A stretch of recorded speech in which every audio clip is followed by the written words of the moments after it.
And we'll do that. I'm going to share my screen with you and we'll get started.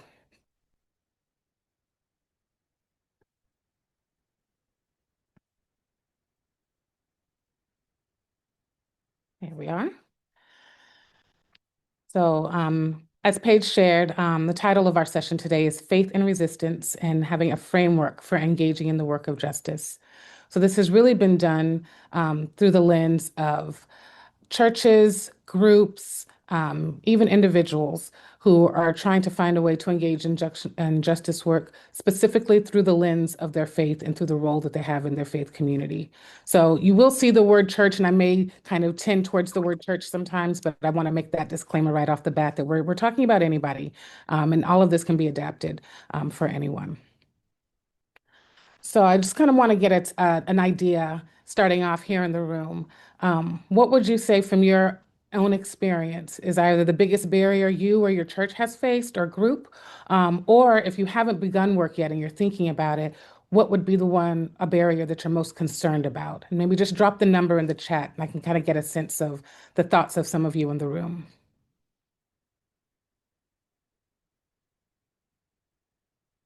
3 and 6 resources, burnout, the competing priorities, absolutely. hmm Conflict is a huge one. That's one that comes up a lot, and also the resources. 1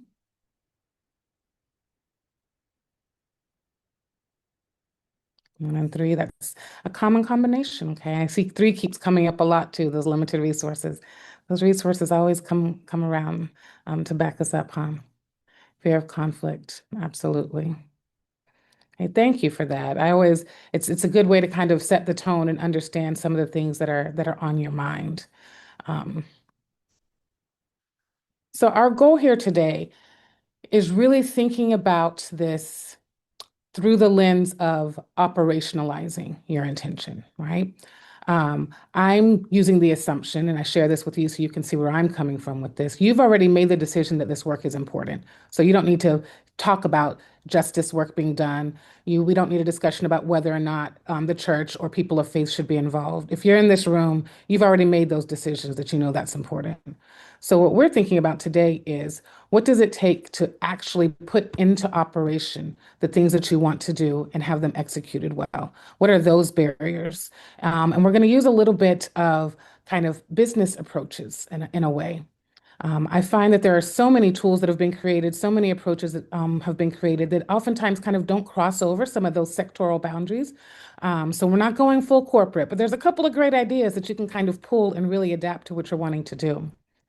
And so one of the things that I wanted to share from my own experience working, and at this point it's been about 7 years, I would say, that I've worked fairly closely with individual pastors and church leaders, um, faith-based groups. They might be interfaith, they might be single faith, listening sessions, focus groups, and even joint projects with churches. So through that time, I've had a chance to really work with leaders, lay leaders, clergy, and hear about the things that are really making work stall that they're trying to do in the justice space. And so here are some of the things that really come up a lot. The meetings can drift into tangents, feeling like you're planning, you don't take action. Ultimately, a few people end up there feeling like they're carrying all of that responsibility. You have a group of people leading the work in the congregation, but the rest of the congregation is not really sure what's going on. And even if it's not a congregation, the same thing can happen in any type of group. You have a handful that's kind of taking it up, but it's not clear to the rest, or feeling like you have to build everything from scratch. And everything that goes into the building takes energy away from the execution.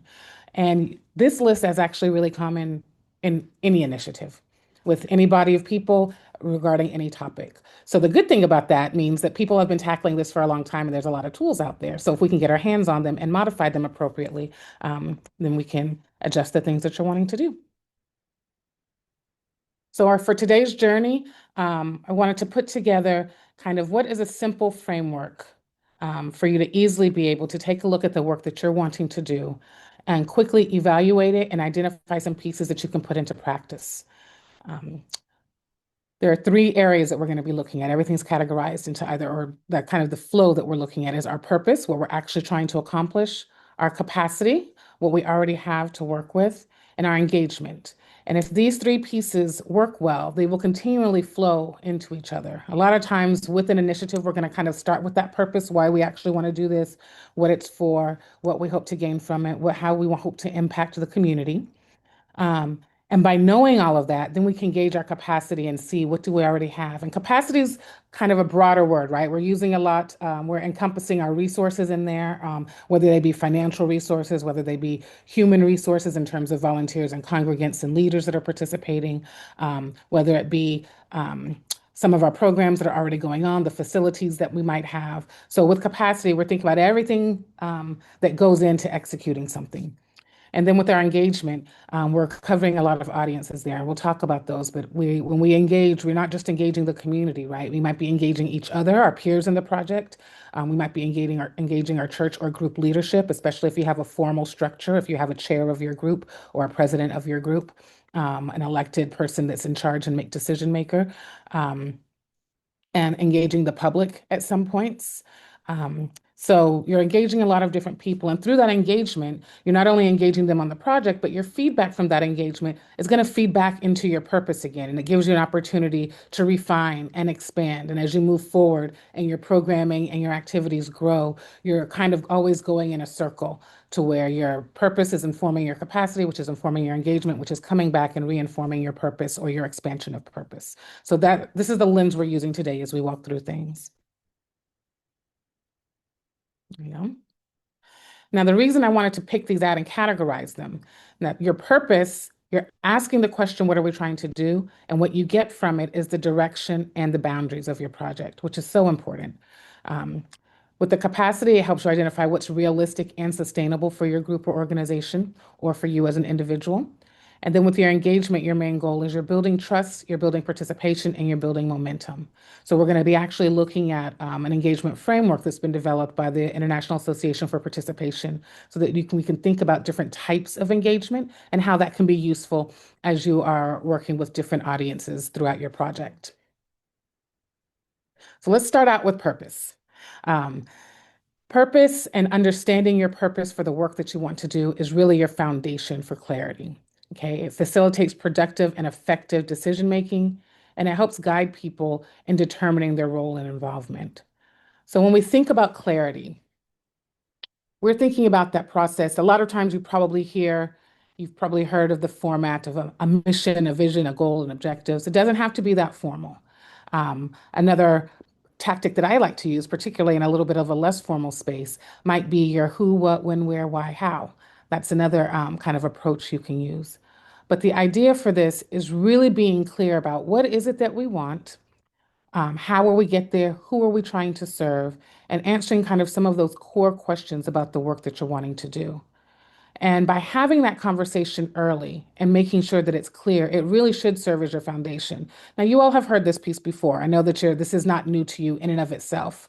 So what I really want to think about when we think about our purpose and our planning is not the approach, because you've done that, but it's more really understanding why it is so important and the reason behind it, because it's easy to feel like it could be tedious, to wonder why you spend so much time on it, and to maybe skip out on some important parts. But the decision making is one of the clearest things that it can really help you do. When you think about having a clarity of purpose, it can really help with those meetings that seem like they don't really get anywhere. You seem like you've been meeting over and over on a topic and you still can't quite get the launch date set, or you still can't quite get those decisions made that you need made. But if you have that clarity of purpose, it makes it really easy to start thinking about, if we've decided this is the outcome we want for this work, then what decision needs to be made that actually promotes this outcome? When you're considering new activities, when you're considering new partnerships, if you have a clarity of purpose, then you should always be able to come back and ask, does this new partnership get us closer to this purpose that we have established for this particular initiative? And that should be an easy yes, no. If you find yourself as a group kind of going back and forth and having to argue the merits of the decision and whether or not it furthers it, then that's a good indication that as it's been promoted or as it's been proposed, that particular course of action is not in furtherance of that mission. So if that can be a good guideline for you if you feel like you're going around in circles in a meeting and just asking, let's pause and say, does this decision made this way further this clear purpose that we have established. So that's something that I would encourage each of you to do. And I'm going to share in a moment a set of starter questions that you can use and kind of have as part of a template or rubric, because that's what we're working toward as well, right? We want this as simplified as possible. So we're working towards what does it look like to have a very simple tool with some key questions that anytime we all come together in our planning meetings to make some decision making around actions, we have these key questions to ask. And we know right away, now we're going to develop during this session that lens to say, if we realize we're not able to answer some of these core questions easily, then this needs to be thrown out or tabled for later. We need to go back to the drawing board, or we need to recognize maybe we already have what we need to take a step, and some of these things that need to be fleshed out later might not be material or might not be required for us to move forward on this line of action that we're thinking about. Another thing that's really important about that clarity is it helps people in determining their role and involvement. It helps people know, am I a recipient or a beneficiary of this program? So should I go if you're doing something towards the public? If you're doing it internally in your church, it helps people know, you know what, is this one of my really strong interests? Do I want to join this group? If I'm really clear about what's happening, it helps me decide as a congregant with all of the ways that I participate and engage. If I'm limited in time and opportunity, and need to pick, knowing clearly what you all are trying to accomplish helps me to make that decision of where I should best put my resources to best support the work of the group. And it also helps with thinking about the role of the organization or the church in the work. When you're doing it and when you have that clarity, it makes it easy to go back and say, as a church, this is the way we've decided to engage with our community. This is the kind of work that we say we prioritize with our resources. So if you have a project whose clear purpose is not fully aligned with the broader purpose and approaches and work of the church, you're going to have a hard time getting buy-in from your church leadership, from the departments maybe that control the purse strings and that type of support that they can give you. So having a clear sense of purpose about the work that you want to do is a way for you to easily make sure that it aligns with what the church is actually trying to do. Or if you're an organization or a group, what your broader organizational mission or your broader group mission is. So you want to make sure those things are aligned. And if they're not, it gives you an opportunity now in planning to identify why not and what needs to be changed. But you cannot have a successful initiative if it is at odds with and not aligned with the way your overall body has decided it wants to spend its time, resources, and energy. It will always get placed on the back burner. It will always be kind of left to the side because it doesn't make sense in the broader concept. So any questions about that at the moment? And I just realized, hold on, I can't see everyone. Let me change the view of the screen here. All right. Any questions? Everyone feeling comfortable with that? Okay. Move forward. Oops, I think I went the wrong way. Okay. So here are some starter questions that you can think about as you think about kind of creating a template that works for you. At the end of this too, I'll share out some handouts, some worksheets to Paige that can go to everyone who's in the session. But I like starting out with these because all of them might not be relevant specifically to the work that you're trying to do. So I like kind of being able to show a broader view, but for each particular project, initiative, thing that you're working on, you have the opportunity to pick and choose the ones. But what issue are we responding to? I put this one first because it's really key and really important. You would be surprised how many times you can end up working in a project and no one answers that question the same, right? No one has the same answer for that. No one's on the same page. Why does this matter to our faith community?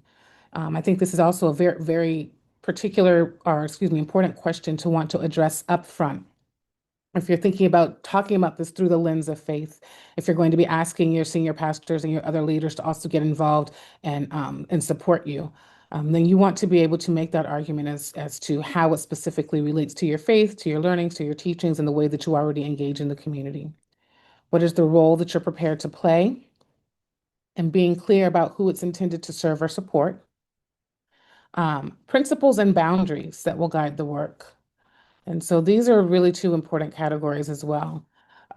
The principles, again, especially in from this lens, are often going to kind of come back to whatever text, so whatever sacred text is guiding our work, and whatever it is that helps us and helps us define the way that we feel we should be engaging with community. The boundaries are just as important. So when you're thinking about these projects and thinking about the work that you want to do, being also clear about what you can't do. And you don't always have to list out a full list of what you can't do, but it's more about if you know what you're trying to do, you know what your capacity is, then it's about easily being able to answer that question when a new suggestion comes from the group or when you're pondering a new idea. Wait a minute, does this stay within the boundaries or just does this take us outside of the boundaries of what we're prepared to do right now? If what we said we wanted to do was to provide meals out of our facility, and then all of a sudden we find ourselves having a conversation about whether or not we can rent a truck and go into the neighborhoods and provide meals that way. That might be a valid conversation, but that's probably also out of the scope of this particular conversation you were going to have. So you don't want to derail yourselves and have a whole extra conversation about mobile meal delivery and then not get to the point that you need to so that you can actually launch the in-house meal delivery that you were already planning. So those boundaries are really important, and being able to identify this particular line of questioning or line of conversation is outside of what we're really talking about now. That does not mean it's an invalid idea, but we want to recognize that trying to address it now takes us further away from action on what we already know we want to do. So let's table that. Let's put it in the minutes. Let's use whatever processes we use to return to something at a later time. But we want to really stay focused today on what does it take for us to launch this initiative that we just started that does not require us to now get a vehicle, that does not require us to coordinate neighborhood spots outside of the building, right? And so that's what we're really talking about when we think about boundaries. They are just as important. Knowing what you cannot do and being able to quickly identify it, table it, and put it in its proper place for conversation is just as important as being clear about what you can do. And then early on, being able to think about what does meaningful progress realistically look like? And none of these answers have to be carved in stone because things will change as you learn more and as you work and get better and learn hear back from people and we continue in that loop. Some of these answers might change, but these are the questions and discussions you want to be having early on because once you know these things, you're in the place to take some type of action. It might not be your dream action or your desired action as big as you want. You might want to get bigger and stronger, but everything doesn't have to be big in the beginning. So what we're looking at is what does it take to be able to take some type of step towards what you want while you continually do the work to maybe take some larger steps you'd like to take in the future. So any thoughts or questions around some of these, or is everything's feeling all right?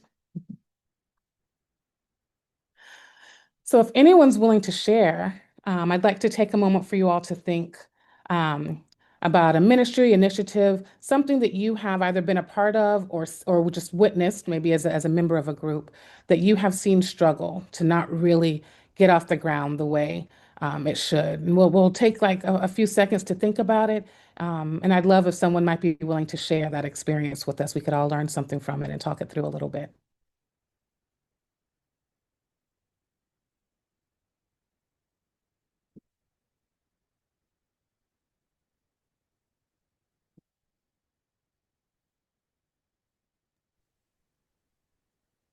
I can share a little bit. I think the question, did the group lose focus over time? I can think of a lot of times that we kind of have these different initiatives or energy towards like this needs to be done or we should do something about this. And it's really hard to keep that energy going and really difficult to keep that momentum. It may be that initially everyone joins together and has these great ideas and like really works hard on a project, and then it can quickly fizzle out, based on capacity or just attention being pulled other directions. Um, so yeah. Well, I'm on Deacon's Council with the Diocese of Louisiana, and in my opinion, we looked at the immigration issue. Everybody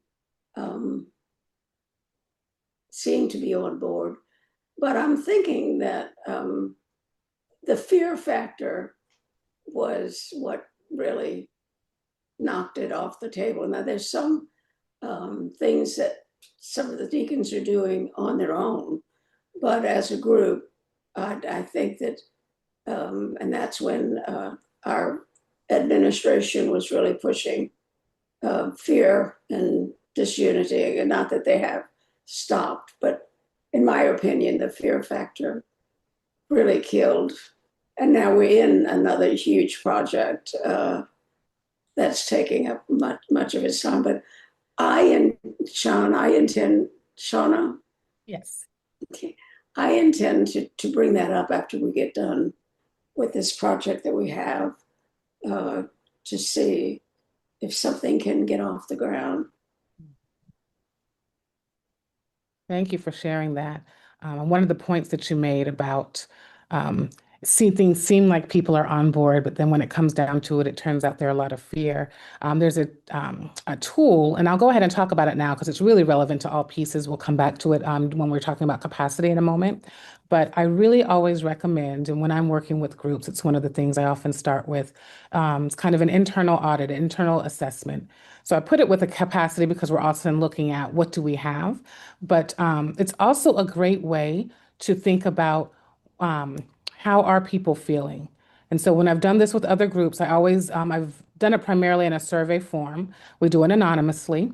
In my personal experience, I administered it. So I put the survey out and the answers came back to me so that no one in the um, congregation or in that group saw anyone's raw writing, although it was anonymous. If you know people, you might recognize the style of the way they speak or the way they express themselves. So that way, it was an opportunity to truly be anonymous. Um, and what some of the questions that we can include on there, and that I have included, are about, what is the mission and the purpose of this group or of this work? Um, what would be, what do you hope it accomplishes? How would you know it is successful? Um, Also an opportunity to think about how do you feel about this? What direction would you like to see it go? And if you have any concerns or if this is the way you want to see the work go, or would you prefer something else? And those type of questions help you spot immediately if there is a lack of alignment. If everyone's not sharing the same mission, and so you have a bunch of people in the meeting all thinking that the work and the meeting that they're in has a different purpose. And so that brings you back to doing that clarity. But also it's an opportunity for people to freely express what their fears are about the work, what their concerns are. Um, Without having to necessarily do it in a meeting where they think everybody expects them to have no fear. And that can be a great starting point so that you know from those results, this is something we need to address. People need reassurance on this, they need information about it. And now we can do it in a group format where nobody feels called out, where we know what the exact concerns are, and we can actually address them in a meaningful way that will allow us to move forward. So thank you for sharing that. Well, in my opinion, anything that is controversial, at the basis, as you're starting, there's fear. I mean, you're shaking the boat. You're doing something that is not necessarily popular. So that to me needs to be, which we did not do, needs to be acknowledged that okay, if we're going to get involved in this, we need to talk about fear. What are we afraid of uh, ultimately? And I think that your suggestions are good too. But in retrospect, I'm sorry that I did not see that because I had an elephant. I mean, every time I do something that's controversial, there is fear. I mean, we don't do it walking in a boastful way. It's a risk. There is. And I something that's coming up for me as you're saying this is when we also think about our leadership. Now, some of this is going to come up when we think about engagement and what that means. Um, but some decisions around this work are decisions that have to be made by leadership. And then recognizing that as a result of those decisions, there will be consequences, right? So there might be a decision, everyone in the congregation or in the group might not feel that this is the direction they want the work to take. But that's the decision that ultimately, it can be consulted, you can talk about it, but if the leader of that group has decided, if the pastor has decided, if the vice president of an organization has decided, or president of an organization, whoever that decision maker is, um, the decision to engage in justice ultimately is going to be a leadership decision.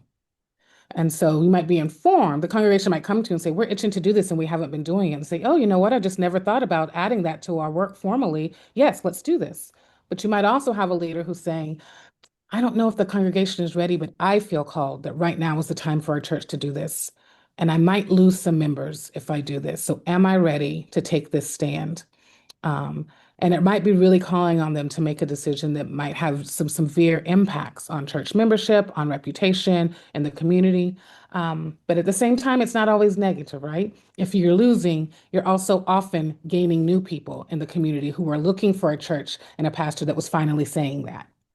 But it really does mean that you might be on the precipice of a major transition, which can be painful. Transition and change is always painful.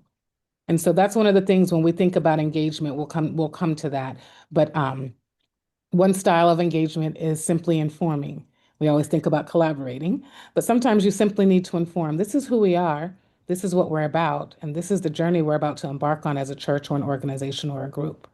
And we welcome all who want to do that with us, and we want to do it together with you. But we just realize that this is what we are called to do. And so if you feel like you are not in a place yet to want to engage, we just want to be fair and let you know this is the kind of conversation and the kind of action that will be coming from here moving forward. And so there's a time and a moment for that as well, but it's never an easy moment.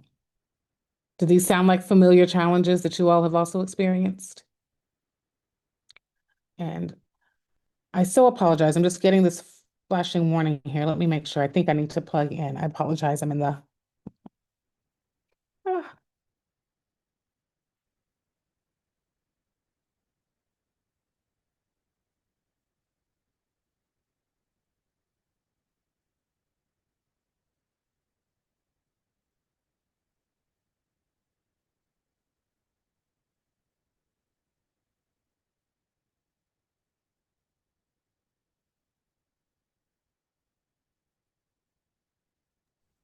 While we're waiting on Shauna, did anyone else have any moment to share? Just a time or situation that they could think um, any of these questions fit under?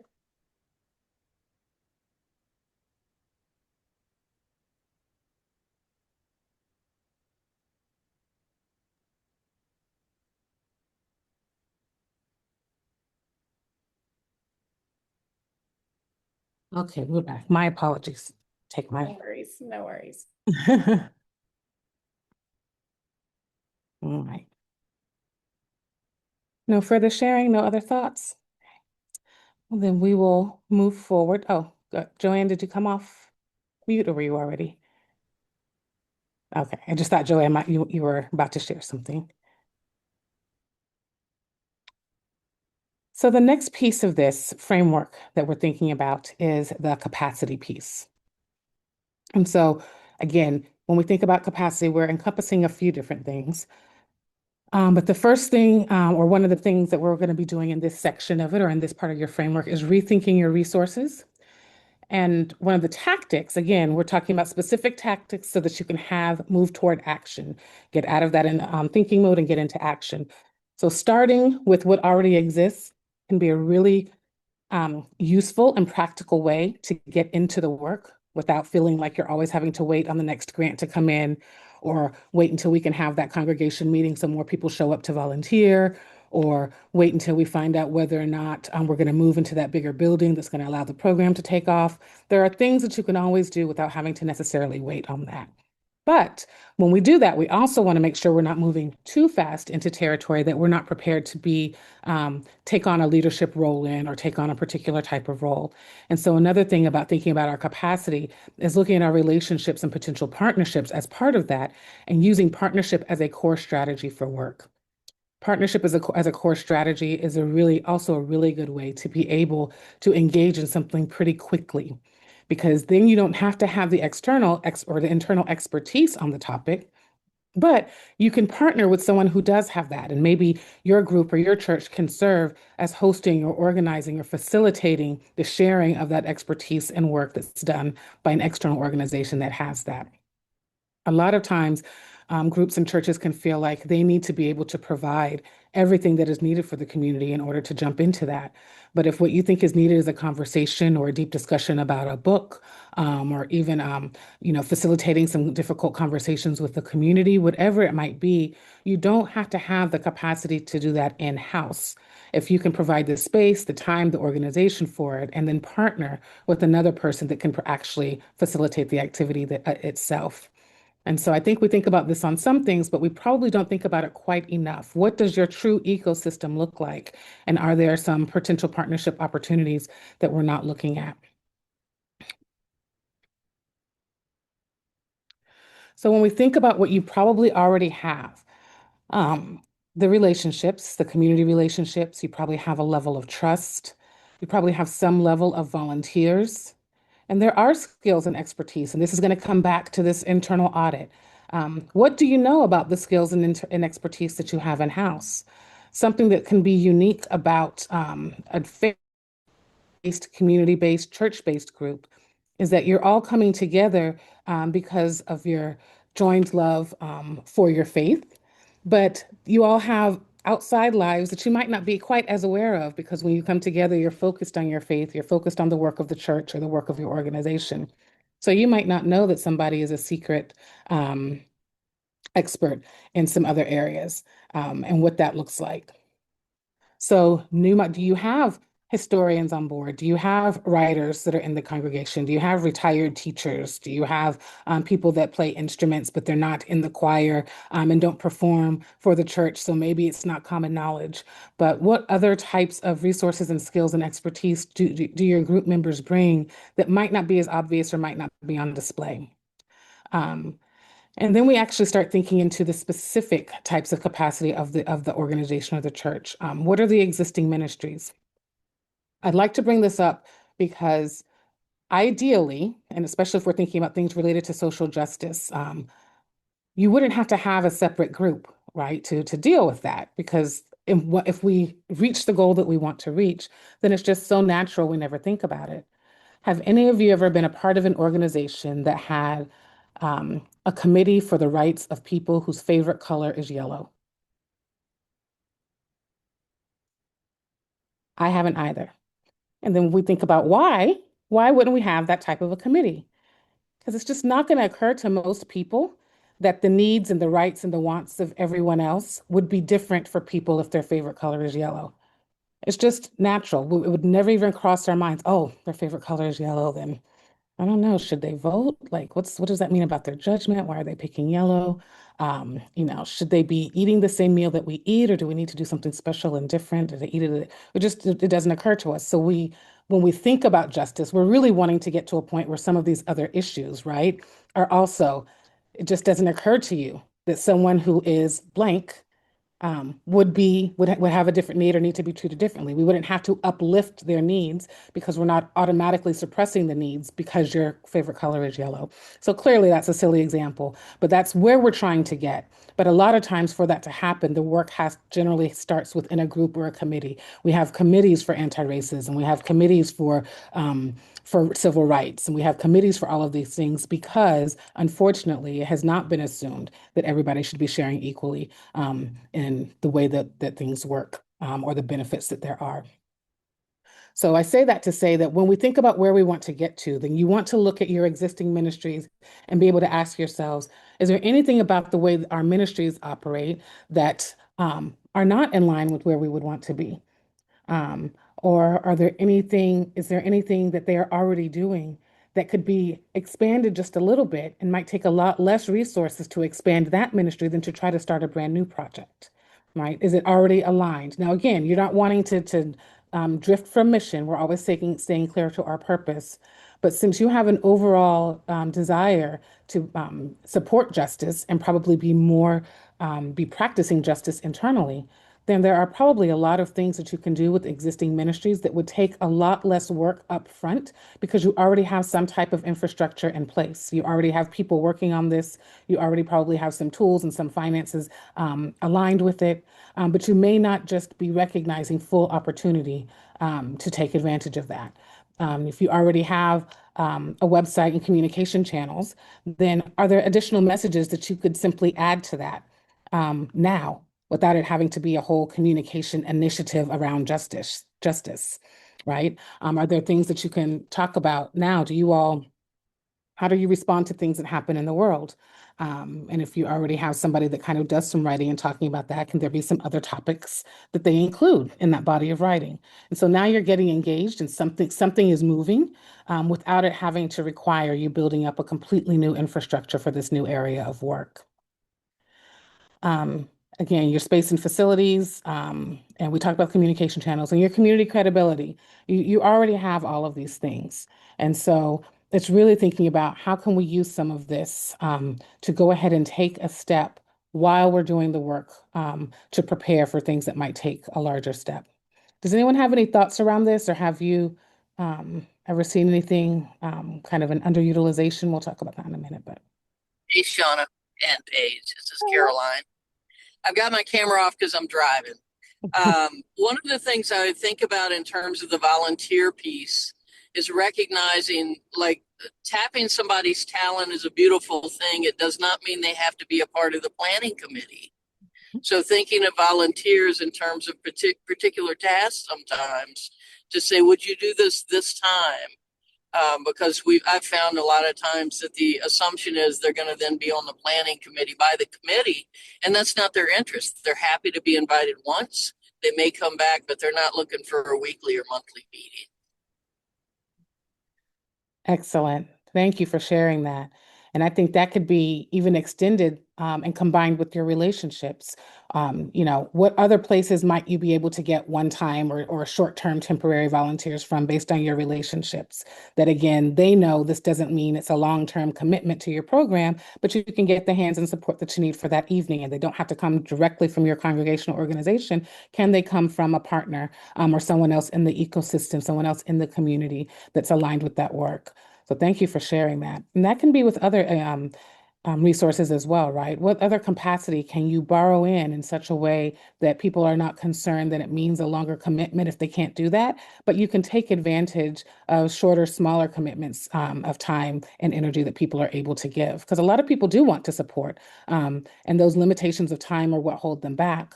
But how can you design in such a way that a lot of people giving a little bit of time can have just as much impact as a smaller group of people giving all of their time, right? And that can be one of the great tactics too of getting started. Any other thoughts? And so these are just some ideas that come up. These are some pathways for nearly immediate work, right? And a lot of you have done a lot of this, but I like to lay it out because sometimes we don't always actually just kind of put it in a structure in our minds. And so by kind of having a list, and I'll include this kind of in the list of what I share with Paige to be sent out, but it's a way for you all to actually have it front and center when you're having planning meetings, and it's a concrete thing to discuss. Because I often find that even though we would have a lot of knowledge as groups, a blank sheet of paper is always such a hard place to start. And so even if it's saying no, by having a list of things, saying no starts the action, right? And everybody can easily start to say no, and then the ideas start to come about what to do instead. So that's another tip I would share. When you're wanting to have brainstorming, when you're wanting to have meetings or get something off the ground, don't go in with a blank sheet of paper. If you want a blank brainstorming session, go in with a couple of thoughts already, and ask for people's feedback about them. People are really comfortable giving feedback about someone else's idea. And that gets the conversation going so that now, once they've torn apart the ideas that were on the page, people start thinking about what they want to do instead. And that's such an easier place to begin than here's my blank sheet, let's put some thoughts down. But again, hosting experts, supporting existing community work. And so I always encourage you when you're thinking about engaging in something to kind of do an analysis of what's already happening that's similar, especially if the initiative you want to do, you realize you don't necessarily have all of the resources in-house, or you would have to get some outside expertise or some training and such things to get it to work. Then what does it look like for you to approach them and say, hey, we have a group, we really want to get involved in this, we'd love to help. Is there a way that we can kind of help your initiative? And that could be a good way to start at first, especially if you're a smaller group or it's a smaller number of people in the congregation. And then that gives time for you all to kind of get involved in that, build up your own capacity, build a partnership, and figure out ways that you can expand that work that takes advantage of the capacity of both sides. But it also gives an opportunity to be able to think about or make sure that you're not doing something that will compete. You don't want to end up building something new when there's already a couple of them out there and you're all competing for the same time and attention and resources that everyone else is. So what does that look like? Learning while you're taking action. And so again, instead of waiting until everything is all built up, going ahead and doing the pieces that you can, and then reducing the pressure on internal leaders. And so some of that comes again from having that information and being able to share with them and getting their buy-in around what you're wanting to do. But because you have the engagement piece, which we're about to get into, it helps your argument and helps build that up a little bit stronger to get them in. And then the last or the other idea on here is just the building of the long-term relationships. And so, as you're working with people, and again, none of this is brand new, but it's the idea of how do we pull it together specifically through the lens of operationalizing and specifically through the lens of getting to a quick action. So another piece that I just like to add on when you're thinking about your capacity is your plan versus reactive work, and actually having that as a category is categories that you talk about. Your plan programming, what you're wanting to go out and do proactively, the people you want to help, the programs you want to build. But that can be separate from how you're reacting to what's happening in the moment. Is your group the type that do you write op-eds or do you post on social media when you hear about a news event that's happened in the area of social justice that you're working on? Is it do you put out a statement and make your opinion known to denounce things? That can be a relatively easy way to make it known that this is how we feel as a church, organization, individual about this topic. Even if right now we are not able to be launching our own programs and we don't have any actions going because we don't have the capacity for that, but we can use our voice to say, this is wrong. We saw this news article and we just want to say this is wrong. We can put a statement on our existing channels, on your newsletters you're already sending out, on your website that already exists, on your programs that you already print every Sunday. So that's a way reacting to what's happening can be an easy way to immediately take action and make it known in the community that this is what we stand for and this is who we are about. And it can cost very little. If whoever's doing your communications is already in-house, then it might not even cost anything. And if you have a social media person that you're maybe paying per post or something like that, that's still a much lower cost than what you're thinking about when you're building a program. So that could be an easy entry point for some of you if your groups are not ready or do not have the capacity at the moment for major investment for other types of movement. What does it look like to react? And you want to have this conversation because then you can actually start thinking about what are the parameters of our reaction? Do we want to be really focused in a particular area because we really want to push change in this area? Do we react broadly? What does our reaction look like? Is it simply responding with our voice? Do we organize protests? Do we organize petitions? Like what type of action within that category of reacting to what happens works for us? And so that might be an easy way to start. We are a reactive group that when something happens, we spring into action and we try to, respond to things while we think about building out what our own planned work is going to look like. So here I'm just sharing, oh, my chart did not come out well, so it will be in the documents. But I have kind of a chart that has it's a template or an example of how to kind of do your own capacity audit. So your areas for you to look at, and then you can kind of measure your expertise. What are our existing programs? What kind of expertise do we have internally? And that would be a question, right, for the congregation to be asking people, or I'm saying the congregation, the members of your group. What relationships do we have? But actually having that written out in a written form so you all can talk about it now as a group and include it as in your planning as you're thinking about taking action. Again, some of it's going to be things some of it might surprise you that you weren't aware of it, but having it all in one place and being able to specifically have a conversation about it will lead to ideas of work that will not take much to get started. And then let me check I know we're a little short on the time, but I would love to ask, or not short on time, but I know we're getting close to time. But would anyone be willing to share about whether they think there's an underutilized asset that your group or congregation already has, something you all know that you've got, and now that you're thinking about it, you might not lean on it as much as you could or should for some of the work?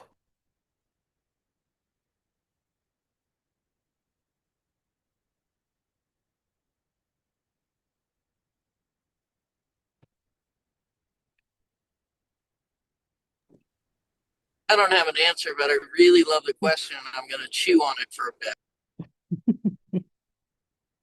No pressure. I just like to leave space. I'm comfortable with long pauses, so if you all are uncomfortable, apologies for that. But I think sometimes you just need moments to chew on things. But yes, I will leave you with that question. And again, looking kind of for those secret assets that you have that are not really being put to full use. And so we're going to kind of wrap things up with thinking about engagement and engagement as a practice. So professionally, my professional role has been focused around engagement for the last about 7 years at the organization where I work now, and at E Pluribus Unum. And we specifically focus on working on justice movements in the 13 southern states. But honestly, you're always doing engagement. I think I would say I've probably been doing engagement throughout my career and just didn't know that terminology. But some common engagement mistakes, because we're about to look at the framework that I was sharing with you or talking about with you. But we talked about the idea of informing when collaboration is needed, um, over collaborating when leadership clarity is needed. So when those decisions really just need to be made, but you kind of feel like you need to collaborate. So thinking about how can we tell the difference in that? How do we set those parameters? Asking for feedback after decisions are already made. And this happens a lot. It really happens a lot with elected officials. Um, but if you're in a situation where you know that whatever has been decided is not going to change, then we don't want to ask for feedback then, because people then just get frustrated that they took the time to share that and it wasn't put into use. So if you're going to ask for feedback, you want to be honest about it. Yes, there are ideal ways to make sure that you're engaging people. But if you already know that something's moving forward and maybe those ways have not been implemented, um, then you also just want to be realistic about this is where we are. Clearly, this is not moving. So let's ask the questions that we can actually use the answers to change some elements of this. But let's not ask for feedback on things that we know are not going to change. We'll just be clear. That's a moment for informing. So this, and this are what's happening. What do you think of that? This, and this are the choices. Which of these choices do you prefer? And these are the only choices. We don't want to ask, what would you like to see done? Because we already know it's been narrowed down to 3 choices, right? And just thinking about those different pieces.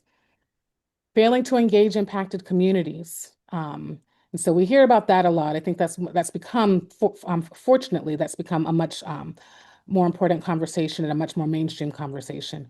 But as you're doing this work, when we talk about any type of social justice work and the type of work we're talking about here today, all of it is going to have impacted people. So again, what does it look like to engage them? And we're about to look at our framework. What does it mean to engage them honestly, transparently, and in a way that can really take place? So the ideal, the gold standard is from the very beginning, impacted community members are part of all of the decision making and are a part of that planning. We would love for that to happen. We know that does not always happen. So if that's not going to happen, what does it look like to still engage honestly and transparently? And then the last common mistake that I wanted to share is assuming that all audiences need the same approach. And so they don't. And so thinking about what does that mean to use different approaches. So when we think about the 5 approaches that we're about to take a look at, here are some of the questions that can help you with deciding which approach to use, because that's really going to be your decision point. Okay, we know we've got these 5 ways of engaging. For this audience, for this purpose of this engagement, which approach makes the most sense. So knowing the goal of your engagement, which you're already going to know if you have a clear purpose, right? Knowing how much influence the participants do or should have. So this kind of comes back to there might be some questions that are not appropriate to be asking. If it's a question that revolves around needing expertise in a certain area, then we don't want to ask a bunch of lay people if you need to have a certain level of lay expertise to be able to give a good question, or excuse me, good answer. So you can ask me any questions about surgery or anything medical. I cannot provide that in a way that would be useful to anyone. So it is a waste of time to do that. So just think about, are there pieces that require some expertise and skill? And then we ask particular people for that. But when we think about engaging with our community, what are things that we actually can take feedback around? Are there regulations that have to be met that would limit the way that we're able to operate? Again, that might shape the way that we engage. What information do they need in order to be engaged? So have you done the prep work on the back end to make sure that when you bring people together or when you release whatever tool you're going to use to collect their opinion, has the proper pre-education been done so that they can give that opinion, right? Maybe instead of just releasing a survey, do you need a community meeting first, or do you need something set up to where people can learn about things so that they can give their opinion? Maybe your survey is set up to educate as it asks, this, and this is the context. Given this context, what do you think about this? And using that style of question so that you can make sure people are fully informed as they're giving their opinion. Thinking about your level of trust and your reputation. So, do people expect this from me and would they trust me with this information? If not, is there a better, more trusted voice? And do I need to partner with them so that these questions come from that voice if I have not yet built up trust in that community? We'll support on the back end and administration and all of these things, but is it better for someone else to be the face of this engagement work so that people in the community will feel like they can trust that? What are the risks if they feel excluded? And so this is even for your internal congregational work. What are the different departments that you have? Do you have a youth division? Do you have a panel of deacons? Do you have a group of elders? Um, if you're forming this committee or this initial planning committee to do this work, be intentional about how you decide who is on that. Did you make sure that everyone from the congregation was invited, if that's the style that you're doing? That it's open. If it needs to be something closed, are you making sure that the people that you invite individually are representing all the different voices you have in the church? If you have special interest groups in the church, is there a reason you would not invite a representative from a particular special interest group to be a part of the planning committee? Now, they may say no, but from the beginning of planning this initiative and work, you want to make sure that you are equitable in the way that you reached out to your community, or if there was a reason to not be equitable, then you know why, because it required expertise or because there was something else that led you to not opening. But what you don't want to do is be halfway through something and ask the pastor their support, and the youth leader says, nobody ever told us about this meeting and we have really strong thoughts and opinions. So have you, as part of your auditing, really recognized everyone that needs to be involved?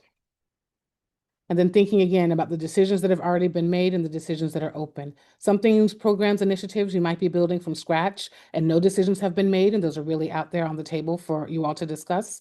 And then sometimes you might be coming into something that already has some decisions made. So being clear about that and in that communication. And again, this showed up oddly, so we'll just kind of walk through them. But when we're thinking about informing, that's that level where, again, a decision has been made, and so you are letting people know about it. That is still a level of engagement. It's the lowest level, but it's still a level of engagement because people do also get very upset when there's important things and they're not informed about them. Consulting means you're asking them their opinion, but that doesn't necessarily mean that at the end of the day you will choose that. So those top two basically mean that the decision does not lay in the hands of the people you're engaging with. The decision lays with determined decision makers, designated decision makers. So you just want to be clear with that when you're having that engagement. I'm consulting you. I'd love to hear your thoughts, but at the end of the day, the actual decision maker might not decide to use those ideas. But we still really want to hear from you because they also may decide to use those ideas. We just don't want to set people up for thinking that what they share is what's going to happen. Involving, now there is a little bit more. They're still not fully the decision-making power, but they're a part of that, and they're consistently being engaged and kind of giving their parts in it. So it's a little bit more involvement and power. And then collaborating should mean, if you're truly collaborating, then there's shared decision-making power at whatever level makes sense for the parties that you're engaging with. So all of them are useful. It's not a right or wrong. It really depends on the nature of the decision or the engagement that's happening. And so bringing it all together. With our purpose, we're trying to get the direction and boundaries. And if we don't do that and clarify that, then that's how we end up with drifting off course and people being confused and checking out. This is not what I signed up for. I didn't think this was what we're doing. With our capacity, if you really understand what you have to work with and really think about being strategic with your partnerships, that's how your work can become realistic and sustainable. And without that, that's how you burn out your small group of volunteers, or that's how you get stalled and the project doesn't move forward and you keep having the same conversation every meeting with nothing changing. And with your engagement, if you truly are intentional about the way you engage and the approaches that you use for each group, then you really limit or minimize your risk for resistance, for pushback, and mistrust, at least based on the style of engagement. So I'll stop there and see if there are any questions.